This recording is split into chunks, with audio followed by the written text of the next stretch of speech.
What's up, Union Arena players? Today we're going to be covering none other than from Riot Games, and we have a 1K results top 8 from 30 players, which is really good. So I'm happy to explain the breakdown, take a look at all the information, and showcase it to you guys. So without further ado, let's get in the video and talk about it. So thank you, Steven, for sharing me this information, and I was able to present to you guys. I'm really excited to talk about this.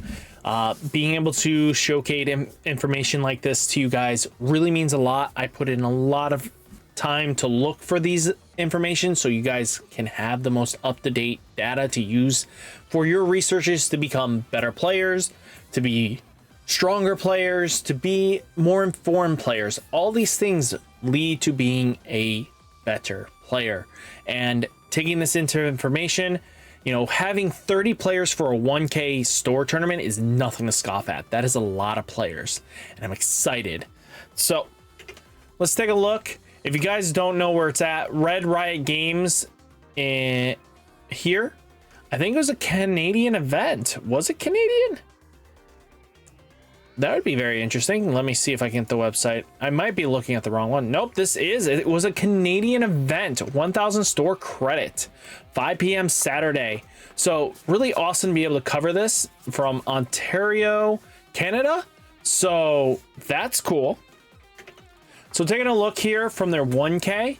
So they had 30 entries.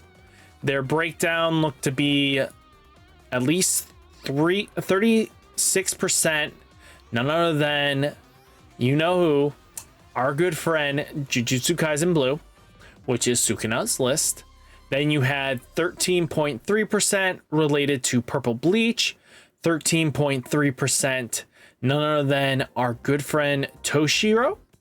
Then it looks like 3.3% on Gojo by the looks of it. Then 26.7% on Kurapika, and then 6.7% on none other than our good friend Todo. So that looks like Todo, and I think that's Todo. I would just say Gojo, Todo, Jujutsu Kaisen Blue, Sukuna's, and most of the top 8, at least 4 top, gave away right to none other than our good friend. Guess who? You know who it is. It went right into 4 Jujutsu Kaisen Blue decks, which was Sukuna lists. Then you had at least 3 Purple Bleaches and 1 Hunter Green Kurapika as taking our top placements. So let's take a look here. First off, the winner, I think this was, yeah, first place for the 1K right here. This was the list. It's the raidless Bleach deck, I think. If not, it was a raid version. I think it was a raidless Bleach, but did play 1 Nell to do some block negation, which we'd like to see. You have Renji. You got 4 Ichigos, 3 Renjis, 3 Rukias. You know, 4 of the 3,000 plus DP Ichigos for pressure. Rukia 35k just to swing in for that draw trash. And just all good stuff across the board. Nothing out of the ordinary here. You know, you have the Kosuke Urahara, and you have Orihime in the list. Nothing too out of the ordinary here. I really like where this was. This is very solid main strats. Then you had a second place for the 1K, and this was straight up Sukuna with Yuji Itadori's, with 2 Nabara. Namamis or Kentos, 2 Kentos, and then, you know, 3 Kentos, 0 costs for the raid shenanigans. They are playing 3 Sukunas, and then they did have 2 shrines, you know, Maki Zenin, and then Gojo's at full playset, which is really interesting to me. So they value Gojo, and they don't use the bounce Nabara. I kind of get where they're going for it. I think it's a smart tactic, especially if you can get 2 Gojos on board. You can do a lot of damage. Then the Hunter list, which is the Kurapika list.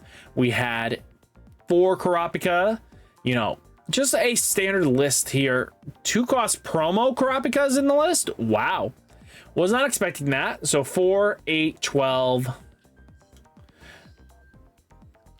17, no, 12, 15 Karapikas targets, which is kind of standard. You kind of see 12, if not a little bit more. They're only playing one Hisoka, one Leorio that can fetch, and then they're playing 3 Neons, and then, you know, your raid Karapika boys.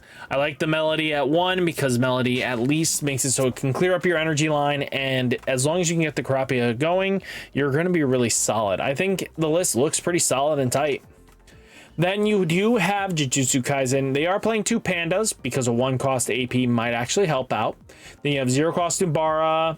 You have 1 cost Nubara for, you know, the bouncing and generalization. The no impact I definitely can see, especially because Gate doesn't always provide the snipe you want. So you can nullify some damage by soaking it up with the Panda at least once against an impactor. So this could lead to being how you survive a game. So information like this is pretty cool. They are playing 4 of the Yuji Itadori 2 action points. It's kind of stock here. You want to make sure you be able to do something with it. So just something to keep in mind.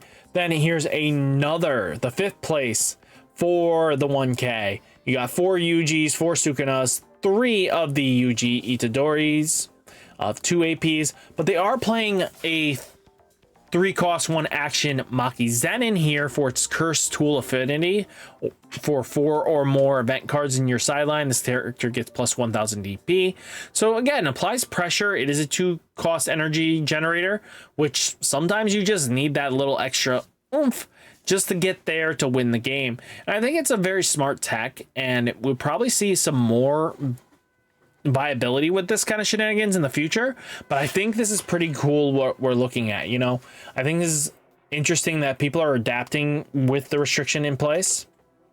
Then we have Purple Bleach. They are playing 1 Ichibe, which is very interesting to see. You know, select a required energy amount, then reveal the top 2 cards of your deck, add 1 character with the same selected energy required among them, add it to your hand, place the remaining cards into your sideline.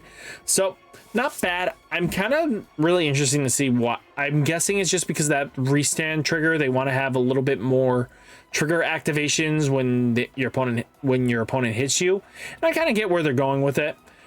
This is probably this is definitely raidless because they aren't playing the Rukia to generate anything for raids. So this is raidless Bleach. Then another list here, taking a look. We do have another raidless Bleach by the looks of it. If I'm taking a look here, yep. They are playing 2 Nell. It's starting to look like people are starting to move in impact negators, and that kind of makes sense because I think players in JP were running more impact negators when we had the Sukuna list floating about.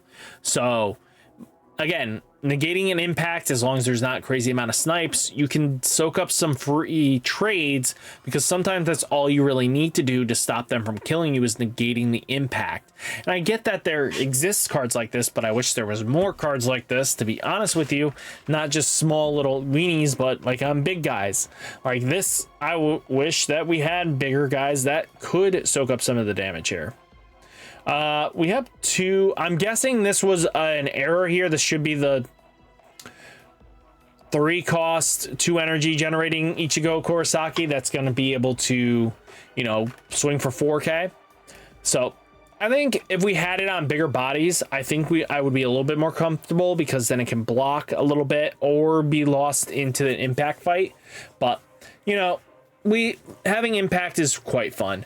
But yeah, just another raidless Bleach.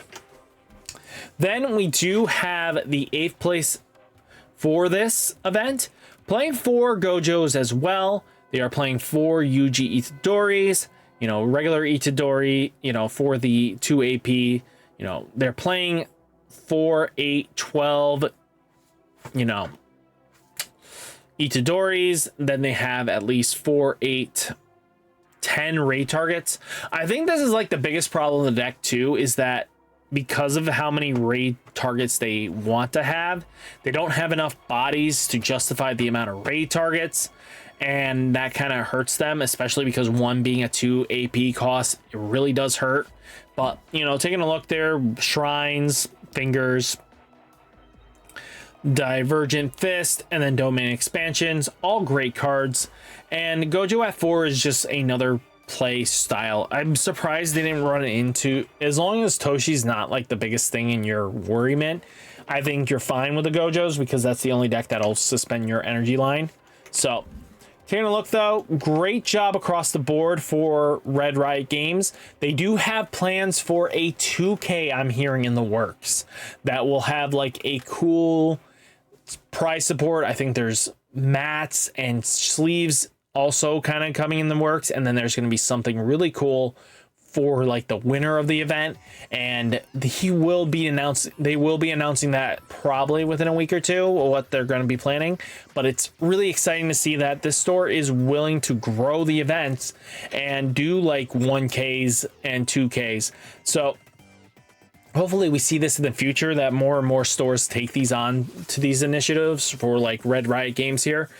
I think this is going to be a great game, and I think all we can do is get more positive and positive. So guys, hopefully you enjoyed the video. Hit that like button, hit that subscribe button, stay safe, stay healthy, and I'll catch you next one. Peace.